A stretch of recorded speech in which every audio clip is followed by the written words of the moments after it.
Welcome to our show, Sleepover Cinema, where we analyze the films that created the collective unconscious of the girls, gays, and theys of the late 90s and early 2000s. I'm Hannah. And I'm Audrey. We are the sister filmmaking duo also known as Two Pink Pictures, and we have not stopped thinking about these movies since we first saw them. We're going to explore the good, the bad, and the nonsensical of the very often made-for-TV movies that first inspired our love for film, in an attempt to answer the question, are these movies actually good?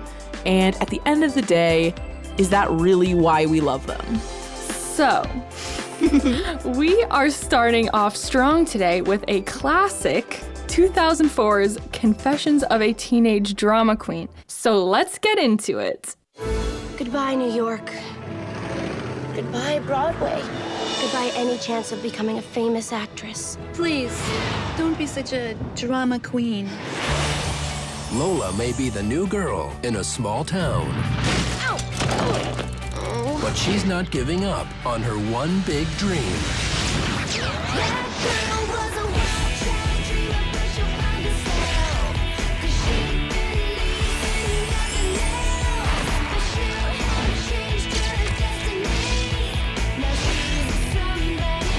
Life can be so randomly beautiful. Lindsay Lohan, get ready. A star is about to be born. Confessions of a Teenage Drama Queen. Before we get into our takes, let's just start with the facts. So, Confessions of a Teenage Drama Queen was released on February 20th, 2004, was directed by Sarah Sugarman. Great name. I know, it is a really good name. With a story by Diane Sheldon. I think that's how you say their name. This person wrote the book that this movie is based off of, and then Gail Parent wrote the screenplay. The IMDb logline for this movie is, a teenage girl is convinced that her home city revolves around her until her family packs up and moves to the suburbs, where she finds herself competing for attention. This is actually a good description of what this movie is. When the always dramatic Lola moves from the center of everything in New York City to the center of a cultural wasteland in suburban New Jersey, she feels her life is simply not exciting enough. But no matter who or what gets in the way, Lola won't give up on her life's ambition, to be a star. While the journey might not be glamorous, Lola will do whatever it takes to be the school's leading lady. I feel that this movie is actually about... You mean this film? I mean this fine example of cinema. And I'm not kidding. See, that's the problem. Everyone thinks this is a guilty pleasure thing. No. Yeah, we like these movies pretty earnestly. Yeah. The tagline for this movie is, so much drama, so little time. Is that what's on like the poster, like on the bottom? Oh, I love that. I know, isn't that good? Yeah. All right, so the cast. Starring, and this is my own selection of who's in this film, not like the actual billing order. You got Lindsay Lohan as Lola. You got Megan Fox as her nemesis Carla. Allison Pill as Lola's best friend. Glenn Headley as Lola's mom. And Carol Kane as Lola's iconic drama teacher. That's one of the best casting decisions ever made. I know. In the history of cinema. She's really, really, really great in this movie, and we will definitely talk about that. But part of what makes that casting so good was the fact that this is 2004. So, Audrey, what do you... Don't look at my list. Oh, sorry. What do you remember about 2004?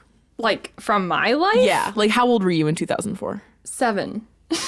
Okay, so, like, what were you up to in 2004? 7 is the year when you begin forming long-term memories. I did not know that. So I don't remember really anything. What, you were in what grade? You would have been in second grade. You're in, first or second, I think. 2004. I'm an angry fourth grader, but I need to tell you With about a full wall of Avril Lavigne posters and pictures. Full wall of Avril Lavigne posters and pictures. Researching this was extremely delightful to me because I did not realize what was going on in 2004. So in our cultural sphere, you had Ashley Simpson, first of all. Pieces of Me. Pieces of Me. Shadow. Do you remember that song? No, I only know Pieces of Me, and I don't know why. No, you know Shadow. No. Like, living in the shadow someone else's dream. Oh, yes. Yeah. I don't have it memorized. Chad Michael Murray, Gwen Stefani. I'm pretty sure that that song, the Bananas one, Hollaback Girl. Pretty sure that was 2004. Paris Hilton at her peak. Usher, Justin Timberlake, Nick Lachey, and Jessica Simpson. Like the Simpson sisters were a big deal. Disney Channel land, you have Phil of the Future. That's So Raven is in like full swing. Lizzie McGuire ends on Valentine's Day 2004, 6 days before the release of this movie. And yet Hilary Duff, though, I mean, she's just coming up. Like She is. Lizzie McGuire is just the beginning. That's true. But I guess the real question is, like, did she not, this is maybe a controversial take, but like, did she not peak with the Lizzie McGuire movie? I would say so. This is really relevant because, speaking of Hilary Duff, Lizzie McGuire ended February 14th, and this movie came out February 20th, but the role of Lola was originally offered to Hilary Duff. Makes complete sense. Which does make complete sense, but she couldn't do it. It was like a scheduling thing, and I'm guessing it's because she was finishing Lizzie McGuire. I am so grateful I that know. she did not get it, because in that one movie that I forget the name of where she sings, but it's... Raise Your Voice. Raise Your Voice, where she's Yeah. like... It's not her voice. They dubbed it. I know. Or it's like the low range is her. The low range is her, and then they ADR in this other lady Yeah. for the high part, and then they Yeah. go back to I her. know. And knowing the musical numbers in this right. movie, I'm so grateful. It would be bad. It would be so bad. A couple more things I want to say about the tween culture in 2004. So Hannah Montana had not happened yet. And I feel like that's really important because I kind of feel like once Hannah Montana came out, which was 2006, all the shows that were like tween-age shows became about being really talented. You know, it's like everyone has like a secret. Oh, yes. True Jackson VP. Yeah. You know, everybody's got... I'm trying to think of another good example of like... I mean, like Ant Farm. Oh, like Lemonade Mouth, Camp Rock. Yeah. They're all talented or whatever. Yeah, exactly. And then it's like, That's So Raven and High School Musical were like on the edge of it because Raven had like a secret power, but she wasn't like famous. Yeah. And then with High School Musical, like they're all talented, but they're not like pop stars. They're like in their high school drama club. Just doing what high schoolers do. Right, exactly. Yeah. So I think that's important. And I think that perhaps this movie also fits into like that bridge material because there's like musical numbers in it and she's like good in her drama club in this movie, but she's not, the whole point is that she's not famous. Yeah. That's actually relatable for real teenagers. Yes, exactly. So what do you remember most from this movie? Like when you think about this movie, what things come into your mind? Normally these movies have a pretty clear love interest, and I know this one does. I know there is a boy. However, he is minuscule to the plot. Like, he's just a footnote. He's just a tiny little detail they throw in at the end. Just to like hit that little check mark for the teen movie. But like I could not tell you what his face looks like. He's like knockoff Aaron Samuels in my mind. Yeah, I think you're right. But I think he might be a nerd or something. Like he might be like he's not cool or whatever. And yeah, well, we're going to watch the movie and come back with more thoughts, but I'm pretty sure you're right. The scene where Megan Fox and Lindsay Lohan are rushing to the cast list and Megan Fox thinks she's going to get the main role, but she gets the grandma. Relatable. Which is not something that would happen to Megan Fox. It's fucking not something that would happen to Megan Fox. It's just not. And now we can all take some level of pleasure in seeing Megan Fox in that role, but it just wouldn't happen. It absolutely would not happen. You cannot be that hot. No. And have someone just be in like, high school? high school. No.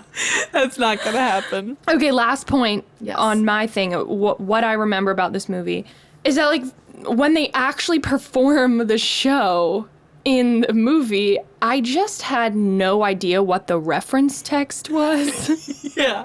They say it, but They say it, but I didn't know it. Pygmalion? it doesn't even sound like a real word when you're like 10. No, I was like, okay. She's like, it's Carol Kane being like, Pygmalion. She sounds like Marcel the Shell. Guess what I wear as a hat? What? A lentil. It does sound like Marcel the Shell. And so I was really into it when she was singing Changes. Yeah. Why was she singing Changes? And why is there a huge swinging stone head? And why do I know the choreography in my mind? Stu Wolf, who's like this rock and roll love interest of Lola, meaning by rock and roll love interest, I mean he's the front man of her favorite band, which becomes like a central part of the plot. I remember him being like kind of hot, but also just like mostly drunk, which is really weird in a kid's movie, which we will talk about. Even if Lindsay Lohan was 17, there's like no way that like a drunk rock star guy would be like, yeah, just come up to my apartment. You can just play with my guitars. Oh my God. There's like a lot of weird stuff, which I'm excited to revisit. The costumes in this movie are amazing. There are so many iconic looks, like the red dress that she steals to go to the concert with, the black morning dress when Siddhartha breaks up. Like, there's so many good outfits. This is something I remember from when we were younger, is it was like she moves away. Small children from Ohio were watching this movie thinking that moving to New Jersey from New York City was a far drive or a long distance, and we moved a lot kind of like when we were younger, so I feel like the whole moving thing, like we didn't move that much, we moved like 3 times or something, but like when we went to school in New York and then figured out that New Jersey and New York City are not far away. No, like people make that, many people make that commute several times every single day. It adds so much to the story though, once you understand how not far away those two places are. I understand and relate to the mother a lot more now than I did. And I love how the mother's like an artist too. Yeah. She's got like the chopsticks in her hair. That's like a whole plot point, I think. Yeah. Okay. Audrey, are you ready to watch this movie? I've never been more ready in my entire All right, we will be back. So now we're gonna go watch the film. So maybe you should watch it too and then come back and we'll all just discuss the deets.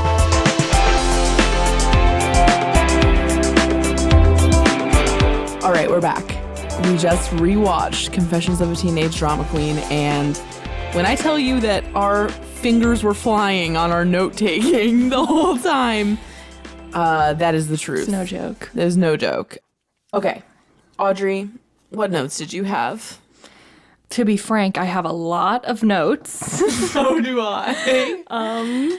Any movie that begins with New York City aerial shots with like bouncy fonts and things, you know that's gonna be a good movie. That's just how it is. This movie is set in New Jersey, but none of them are even kind of New Jersey. Like, there are no New Jersey accents. Like, there's no New Jersey culture.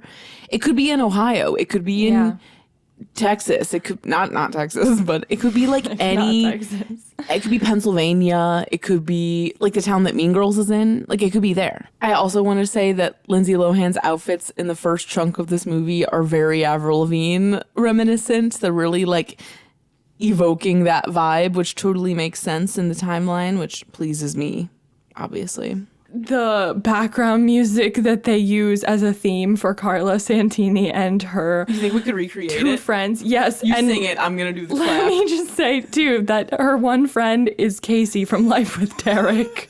It is distracting, but she's blonde. It's distracting. Okay, here's the song. Uh-oh.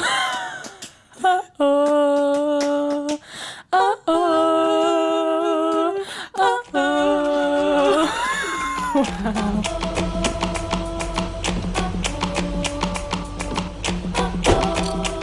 That got really intense. Self-doubt didn't kick in the morning. That is it. And it's so heavy-handed. Like she pulls up and it's just like, oh. So much happens on the first day.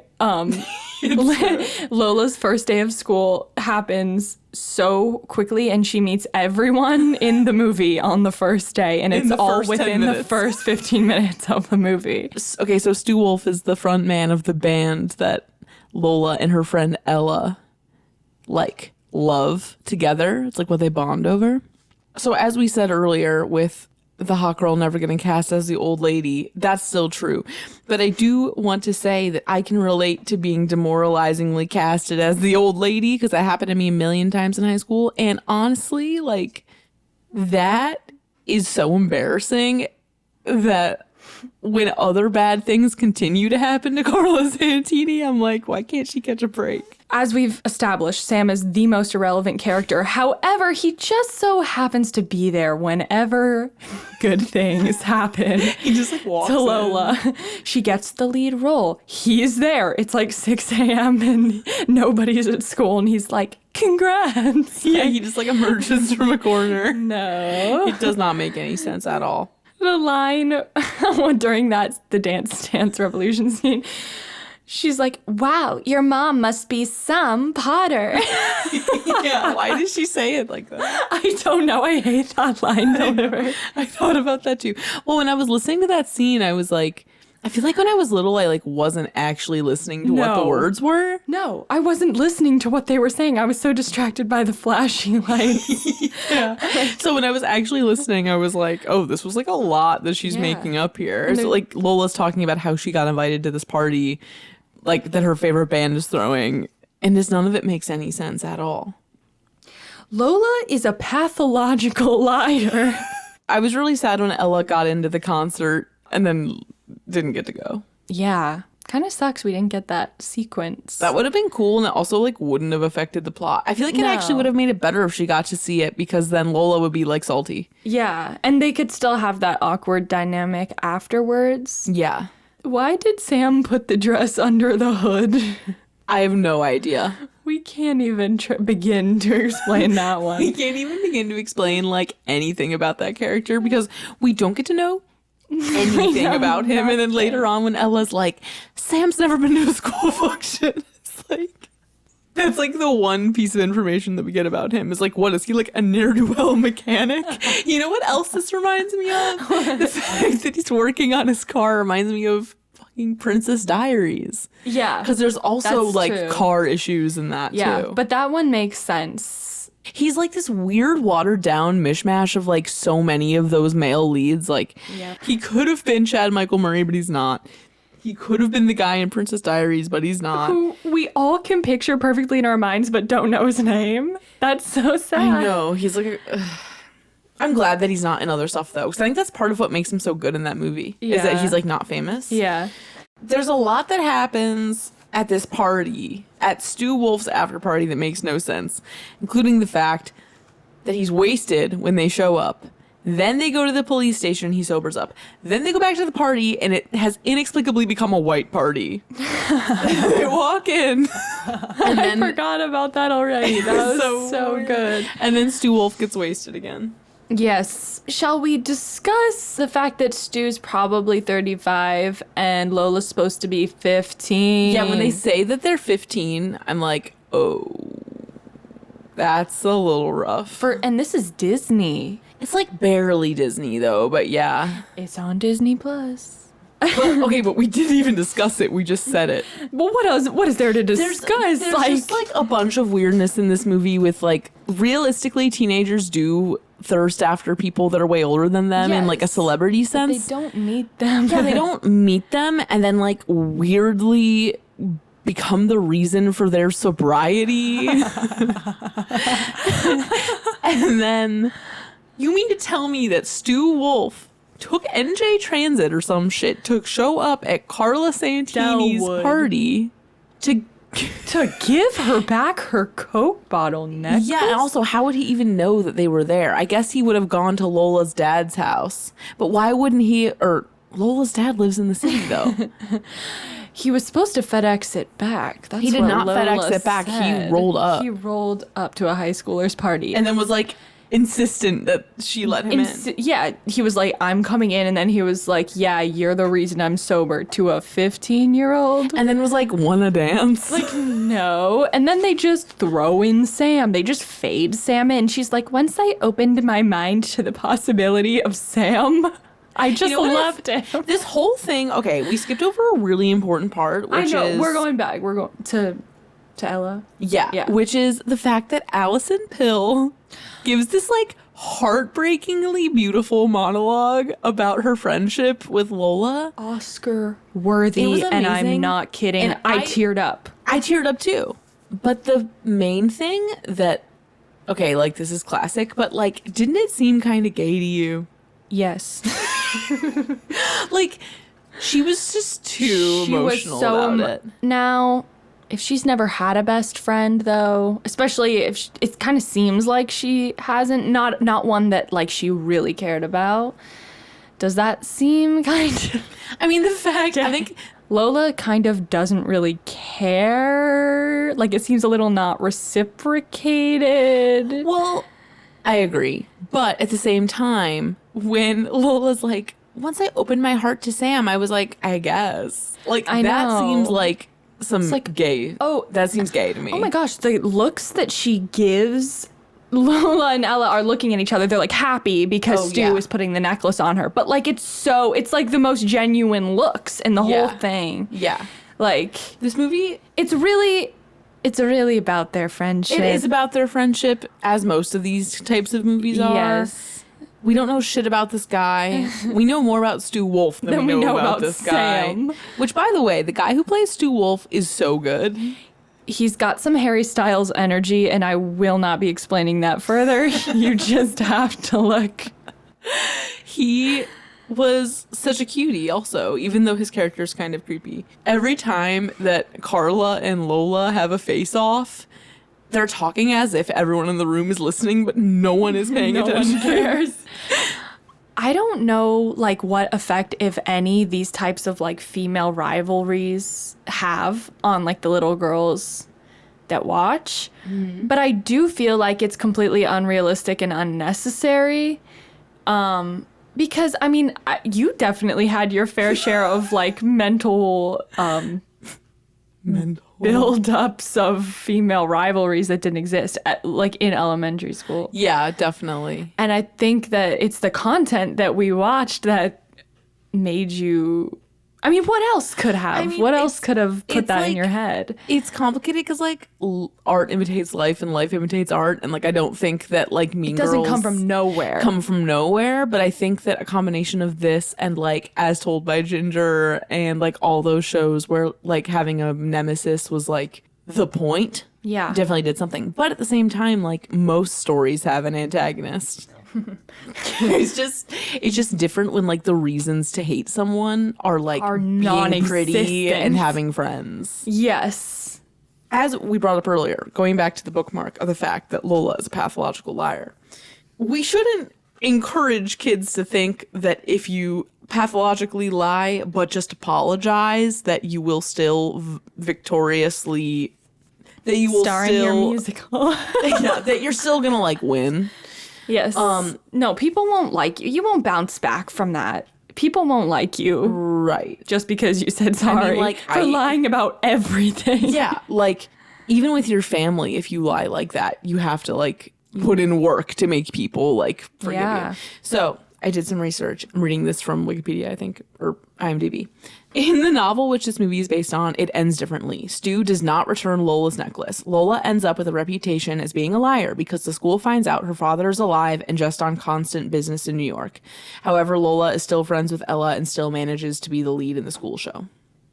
So basically, like, the movie could have ended after she's like, that girl is me, and, like, poses, and then it's done. Which honestly feels like the end. It does feel like the end. I don't know why they had to add on that epilogue. She had to end up with a man somehow. But why, though? We have other, like, DCOM-like movies where that doesn't happen. Aquamarine, that does not happen. Yep. No one ends up with the man. No one. Yeah. It's amazing.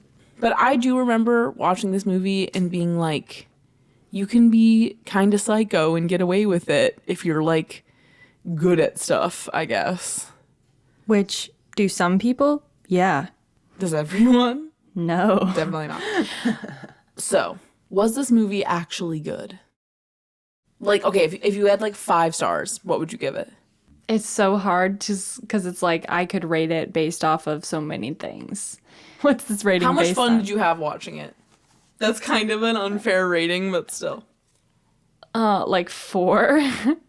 Only a 4? Out of 5. I guess it's like this movie is not incredible. No. But, like, for its genre, I think it's one of the best ones. There were some actually really funny parts of this one. Mm-hmm. Like, we didn't even talk about Lola's mom. Yeah, Lola's mom, when she says, Yeah, that's why I want to keep you alive after she goes on the hunger strike and she wants to go to the concert. Yeah, but I feel like 4 out of 5 is a good Yeah, rating. I think so too. Honestly, I love it when movies are short, and this was an hour and a half. And Yeah. that It's concise, but it fits in so much. It does fit in a lot. I think the movie was good. Same. That's not surprising. Correct. Like, we weren't going to come out and be like, it turns out we hated it. But sometimes that does happen. Like, when I rewatched Read It and Weep recently, I was like, this movie is garbage. Yeah. But I loved it when I was a kid. Mm-hmm. This one held up really well and was very, very funny. Yeah. And it's funny in different ways now than it was then. Yes. Concerning elements for children, but whatever. They'll learn it somewhere else. Right. At least they didn't have social media then. We care about this film. Yes. And if you want to watch it, it's on Disney Plus, and I'm sure it's also on like Put Locker or something. It definitely is on Put Locker. If you Google it, or it's like on YouTube in full somewhere sketchy. I would highly recommend, if you've never seen it in 2020, you're in for the ride of a lifetime. It was very good. All right, I think we've said all that we can say. Thank you for hanging in here with us. And any last words, Audrey? Go watch Confessions of a Teenage Drama Queen. Try to remake one of her outfits. Ooh, yeah, with all your spare time. Maybe thrift it. Doesn't Carla make a mean comment about that? Yes. She's not for sustainable shopping. Another reason for her to be canceled. Cancelled. You're done, Carla Santini. Have you had enough yet?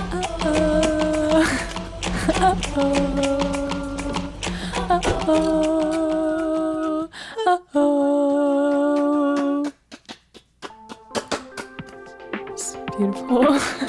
Bye. Bye. You can find more from us at evergreenpodcast.com/sleepover-cinema and keep up with our latest creative projects at twopinkpictures.com. We're on Instagram and Twitter at twopinkpictures and would love to hear from you there. And if you like the show, if it brings back evocative memories of childhood or tweendom or babysitting, share an episode of your choice with your friends. And maybe even leave us an iTunes review telling us what movie you'd like to see us cover next. Sleepover Cinema is a production of Evergreen Podcasts and is edited and produced by me, Hannah Ray Leach. Special thanks to mixing engineer Sean Rule Hoffman and executive producers Michael D'Aloia and David Moss. Our show music is by Josh Perlman Hall. We'll chat again soon. Bye.